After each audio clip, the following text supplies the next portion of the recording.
சிறுமி கொலை சம்பவத்துக்கு அரசியல் கட்சிகள் கண்டனம் தெரிவித்துள்ள நிலையில் ஒரு வாரத்தில் தண்டனை பெற்றுத்தரப்படும் என்று துணைநிலை ஆளுநர் தமிழிசை உறுதியளித்துள்ளார். சிறுமிகள் பெண்கள் மீதான பாலியல் தாக்குதல்கள் சமூக நோயாகவே மாறிவிட்டதாக திமுக எம்பி கனிமொழி வேதனை தெரிவித்துள்ளார். நியூஸ் 18 தமிழ்நாடு தொலைக்காட்சிக்கு தொலைபேசி வாயிலாக பேட்டியளித்த அவர் போதைப்பொருள் ஒழிப்பு தொடர்பான விழிப்புணர்வை பள்ளிகளிலேயே தொடங்க வேண்டும் என கூறினார். தொடர்ந்து குழந்தைகள் இப்படி பாலியல் வன்முறைக்கு ஆளாக்கப்படுவது அப்படிங்கிறது ஒரு சமூக நோயாகவே மாறிக்கொண்டிருக்கக்கூடிய ஒரு சூழலை பார்க்கிறோம்.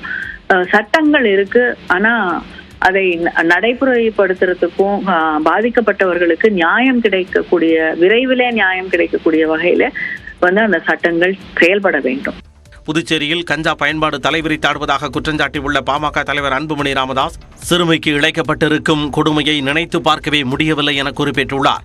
சிறுமியின் கொலை நெஞ்சை பதற வைப்பதாக கூறியுள்ள தமிழக வெற்றிக் கழக தலைவர் விஜய் பெற்றோருக்கு ஆறுதல் தெரிவித்துள்ளார். குற்றவாளிகளுக்கு உச்சபட்ச தண்டனை வழங்க வேண்டும் எனவும் விஜய் வலியுறுத்தியுள்ளார்.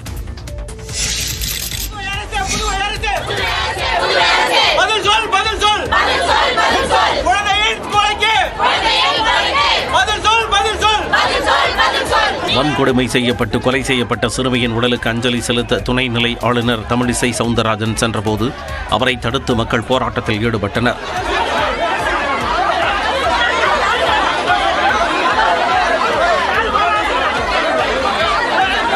அப்போது ஆளுநரை வெளியேறு என மக்கள் முழக்கமிட்டதால் பரபரப்பு ஏற்பட்டது.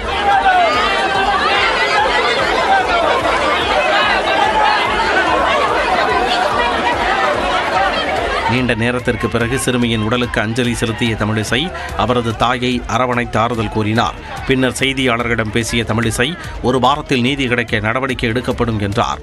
சில பிரச்சனைகள் இருக்கிறது தெரிஞ்சா கூட பரவாயில்ல, அந்த குடும்பத்தோட நான் நிக்கணும்ன்றதுக்காக நான் இங்க வந்தேன். அதனால நான் இதை அரசியலாகவோ இல்லைன்னா எதிர்ப்பாகவோ நான் பார்க்கல. இது மக்களோட உணர்வாதான் நான் பார்க்கிறேன். வேகமாக special court, fast track court அமைத்து உடனே ஒரு வாரத்திற்குள்ள அந்த குழந்தைக்கு நீதி கிடைக்கிறதுக்கான ஏற்பாடு நான் செய்ய போறேன். மேலும் தமிழ்நாட்டில் போதைப்பொருள் வழக்கில் கைது செய்யப்பட்டவருடன் புதுச்சேரியில் இருக்கும் சிலருக்கு தொடர்பு இருப்பது தெரிய வந்துள்ளதாகவும் அரசியல் பின்புலத்துடன் உள்ள அவர்கள் விரைவில் கைது செய்யப்படுவர் எனவும் கூறினார்.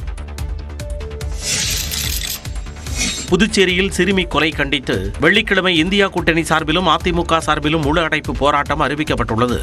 சிறுமியின் கொலைக்கு நீதி வேண்டியும் முதலமைச்சர் மற்றும் உள்துறை அமைச்சர் தார்மீக பொறுப்பேற்று பதவி விலக வலியுறுத்தியும் வரும் வெள்ளிக்கிழமை முழு அடைப்பு போராட்டம் நடைபெறும் என காங்கிரஸ், திமுக உள்ளிட்ட இந்தியா கூட்டணி கட்சிகள் அறிவித்துள்ளன.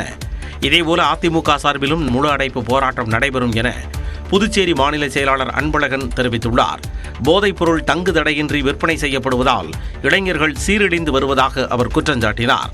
புதுச்சேரியில் நடைபெறும் பிஜேபி கூட்டணி அரசை கண்டித்து எதிர்வரும் 8ஆம் தேதி வெள்ளிக்கிழமை அன்றைய தினம் அதிமுக சார்பில் முழு கதவடைப்பு பந்த் போராட்டம் நடத்தப்படும்.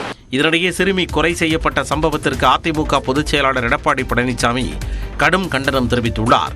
குற்றவாளிகளுக்கு உச்சபட்ச தண்டனை வழங்கப்பட வேண்டும் என அவர் வலியுறுத்தியுள்ளார். புதுச்சேரி சிறுமி கொலை வழக்கை எதிர்க்கட்சிகள் அரசியலாக்க வேண்டாம் என உள்துறை அமைச்சர் நமச்சிவாயம் கேட்டுக் கொண்டார். டிஜிபி அலுவலகத்தில் காவல்துறை அதிகாரிகளுடன் நமச்சிவாயம் ஆலோசனை நடத்தினார். இதனைத் தொடர்ந்து செய்தியாளர்களிடம் பேசிய அவர் எதிர்க்கட்சிகள் முழு அடைப்பு போராட்டத்தை வாபஸ் பெற வேண்டும் என கேட்டுக் கொண்டார். சம்பந்தப்பட்ட குற்றவாளிகளை யாருன்னு கண்டறிந்து அவர்களை கைது பண்ணி ஜெயில் அடைக்கிறது காவல்துறையுடைய பொறுப்பு. அதற்கு அந்த காவல்துறை உரிய நடவடிக்கை எடுக்கும். இது அரசியலாக்க வேண்டாம்ன்றது தான். ஏன்னா நாங்கள் நடவடிக்கை இந்த அரசாங்கம் தொடர்ந்து எடுத்துக்கிட்டு இருக்குது. நடவடிக்கை எடுக்கும் பொழுது தேவையில்லாமல் இது மாதிரி ஒரு சில நேரங்களில் நம்ம அதை அரசியலாக்காமல் அந்த குடும்பத்துக்கும் அதுக்கும் என்ன நீதி கிடைக்கிறதுக்கு என்ன வழியோ அதை செய்யறதுக்கு நாம் அனைவரும் சேர்ந்து பாடுபடணும். போதைப்பொருள் நடமாட்டத்தை கட்டுப்படுத்த போலீசாருக்கு அறிவுறுத்தல்கள் வழங்கப்பட்டுள்ளதாகவும் அமைச்சர் நமச்சிவாயம் தெரிவித்தார். இதனிடையே விவேகானந்தன் மற்றும் கருணாஸ் மீது போக்சோ மற்றும் SC/ST வன்கொடுமை தடுப்பு சட்டங்களின் கீழ் வழக்கு பதிவு செய்யப்பட்டுள்ளதாக காவல்துறை தெரிவித்துள்ளது. இதுவரை 2 கைது செய்யப்பட்டுள்ள நிலையில் SSP கலைவாணன் மற்றும் SP லட்சுமி சௌஜன்யா தலைமையில் சிறப்பு விசாரணை குழு அமைக்கப்பட்டுள்ளது. இந்த குழு DIGP பரிஜேந்திரகுமார் கண்காணிப்பின் கீழ் செயல்படும் என்றும் காவல்துறை அறிவித்துள்ளது.